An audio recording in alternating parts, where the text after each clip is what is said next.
Right. So, have you guys ever felt stuck? Like you're playing a video game, but you just can't get to the next level? You've beaten all the missions in the starting zone. You're ready to explore the rest of the map, but your path is just blocked. You're just stuck. So, for generations, the core of the American dream was the opposite of that. It was the idea that you could always get to the next level. You know, that you could pack up a U-Haul, move to a new city for a better job, buy a bigger house, and when your family grew, and build a better life. It was all about mobility, progress, and moving forward. Well, I'm here to talk about something that's a little scary. According to a mountain of data, about that American mobility. It's come to a halt being able to just do that, get up, pack up, and go. So we as a country are stuck in a place at the lowest rate since we started keeping records. You know, we're kind of trapped in our houses that just don't even fit us, stuck in jobs we don't even love, and locked out of opportunities that used to define this country. Today, we're not going to just look at the numbers. We're going to talk about real stories of people caught in like national gridlock, and we're going to break that down and why the feeling of being stuck is no longer just a feeling; it's our economy's reality.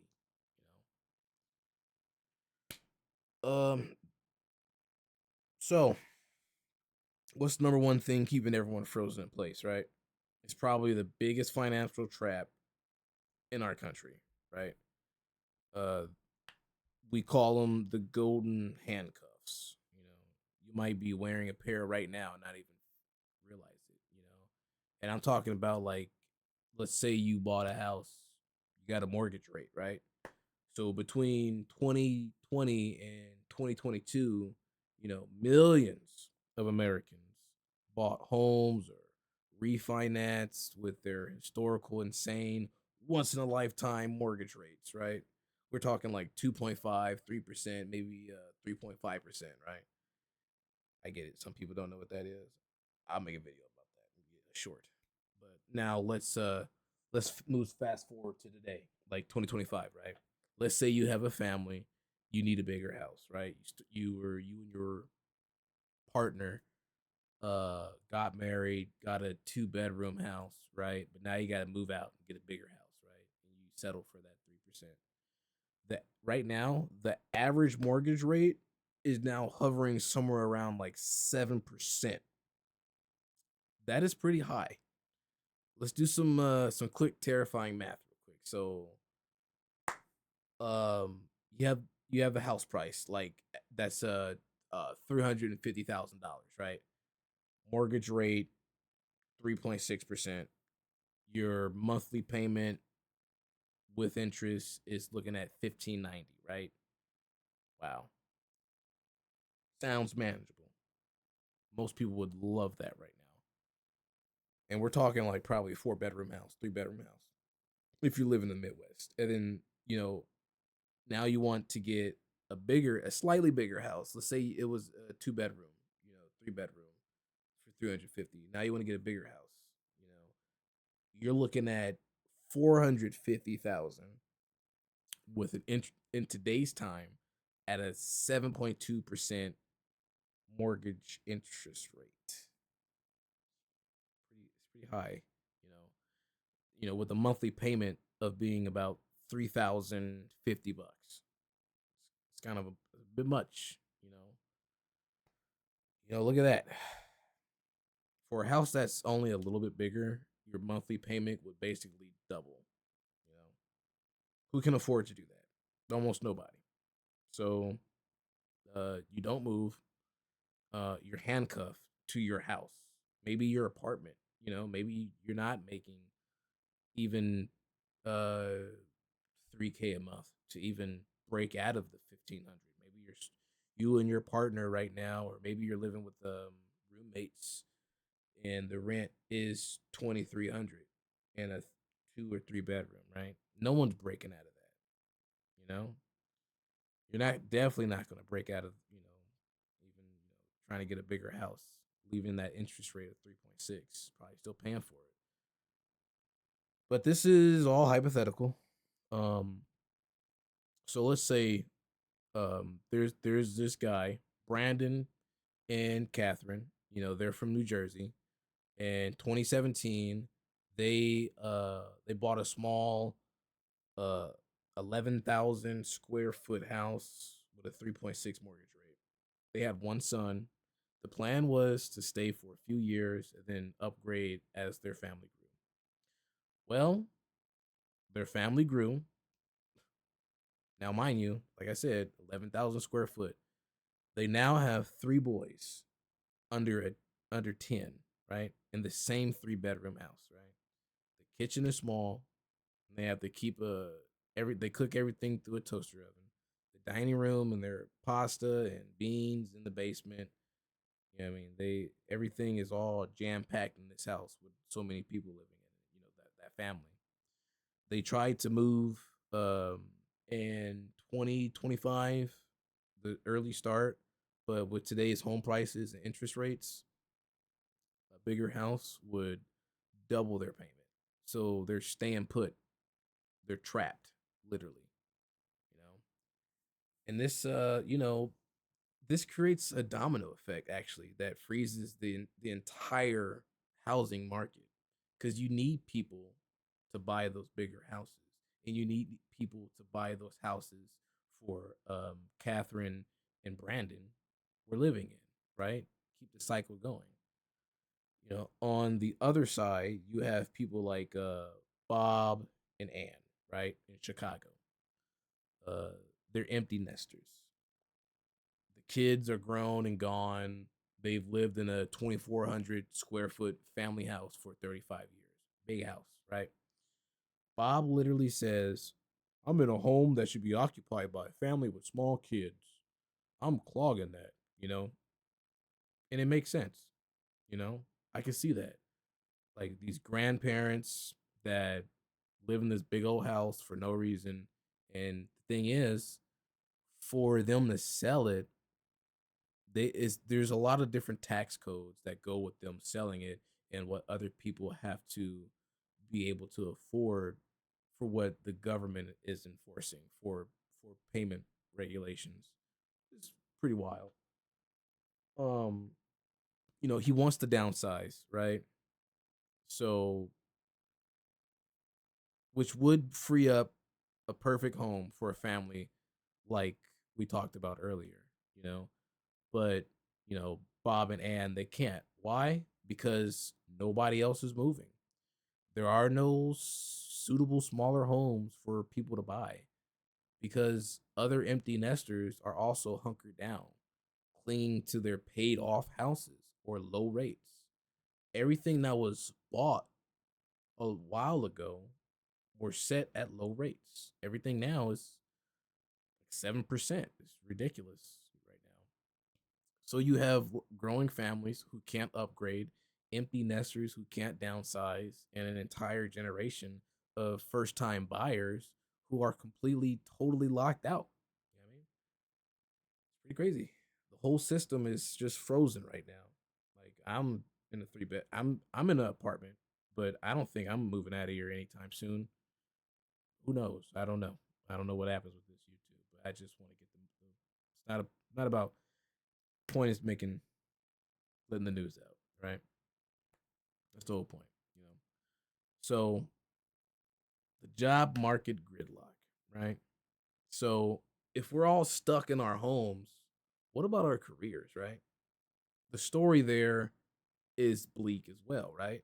The job market has also come to a ground halt. Yes, they are making jobs, but at the same time, no one can get these jobs. And a lot of these jobs, people people can't even really work these jobs because they're like, let's say for instance, you have a single father who have access to all these jobs, but at the same time, they don't pay great at all, which is okay. But so let's moving on from that. Remember 2022, right? The great resignation. People were quitting their jobs, getting huge raises, and companies were desperate to hire, right? That party is over, right? We're now in what you call the great stagnation. You guys probably heard that before, probably not, but it is. We are right now in the great stagnation. People with stable white collar jobs are hold on to for dear life. Like people who've been doing technician work for the past 15 years are not letting go of that. There's no one, there's not a lot of positions available for people to get these technical jobs or even positions in corporate, even city hall.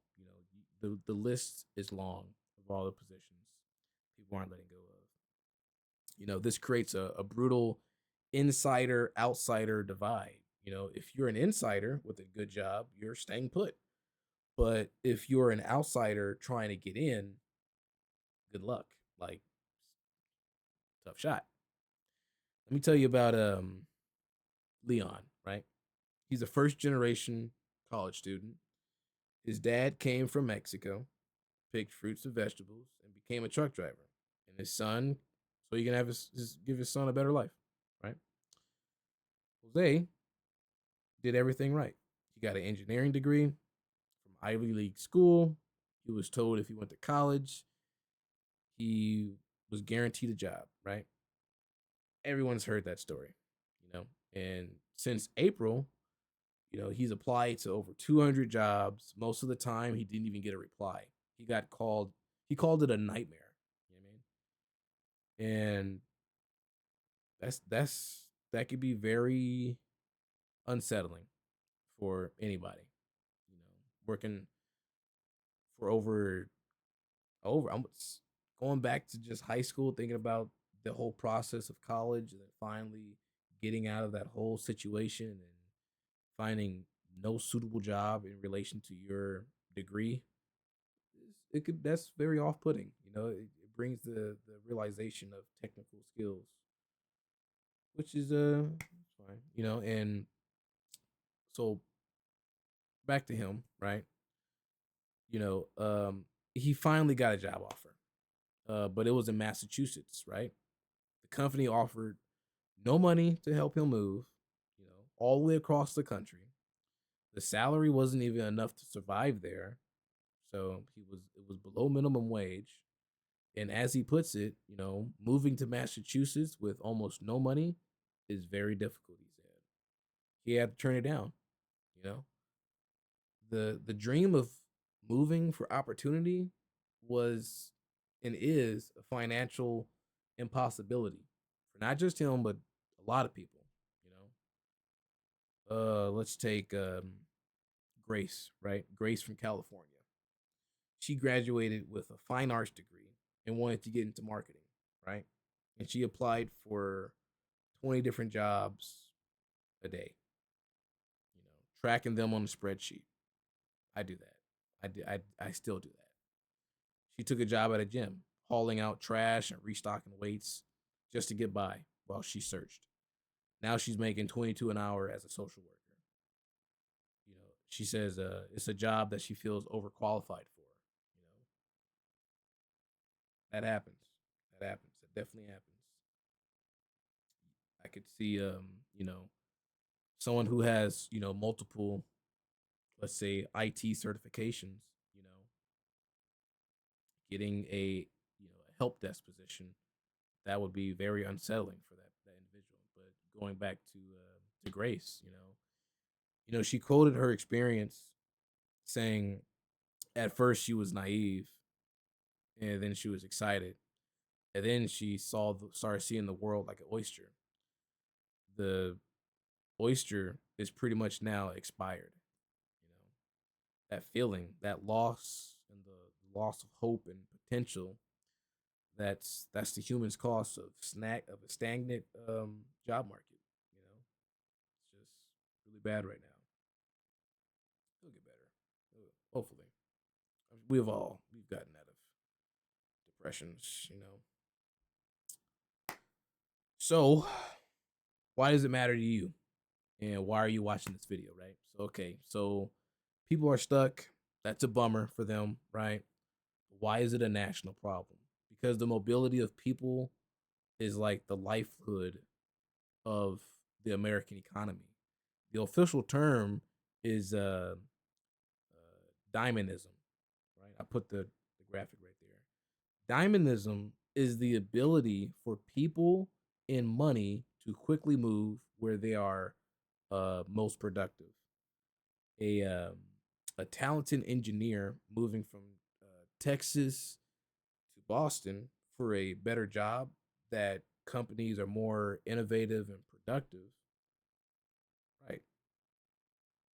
Let's say a growing family moving into a bigger house opens up a smaller house for a young couple just starting out. Diamondism. Um, I'll put up some definitions. Probably that's probably better than what I just said. But when that all stops, the entire economy gets kind of sluggish and less efficient. You know, an economist, at the University of Chicago found that when expensive housing stops, people from moving to better jobs, it literally weighs down the entire country's GDP, which makes a lot of sense. Makes a lot of sense. You know, not everyone can get a job that benefits that community, that state. It eventually trickles down to the entire GDP for our country. You know, we are as a nation poorer and less productive because people like Jose can't afford to move to that job offer. And even if he did move to that job offer, it would be hard for him to even survive. And the consequences for young people right now, very devastating. Studies show that if you don't land a good job soon after college, it can depress your earnings for more than a decade. And that's really unsettling. Like, it's pretty bad. It widens the gap between economic winners and losers and can derail a person's entire career trajectory before it even begins. Like, pretty bad, you know, pretty bad. The American promise was always that it didn't matter where you started because you could always just get up and move, go somewhere new. You could, but we are building a country that is where that is no longer true. You know, so what we what we have is a perfect storm, right? We're chained to our homes by our golden handcuffs, mortgage rates, maybe not able to find a new job to move out of that apartment or that room with your parents or wherever you're staying. It's, you know, the classic American story of picking up and starting over for a better life, it seems to be fading. It's fading in history right now. And the stories of the Wrights, the Ruffatos, the story of Jose, Grace, you know, those aren't just individual sob stories. They are data points showing us a huge shift in our country right now. And they are the faces of a nation that is it's kind of stuck right now. I'm sure that you watching this have your own story that's like those.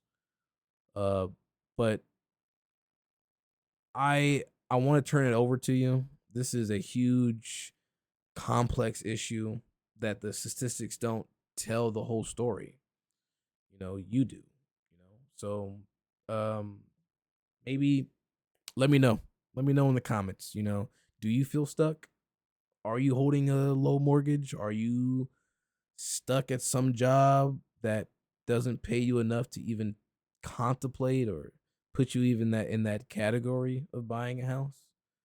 Um, are you a recent graduate from college trying to get into a good career? Let's talk about it. I mean, talk about it down there in those comments. And yeah, if you guys like this videos like this, hit that like button, subscribe. It lets me know you want more because you guys are what I'm doing this for. You know what I mean? We are all trying to figure this out. All right, now. See you guys in the next one.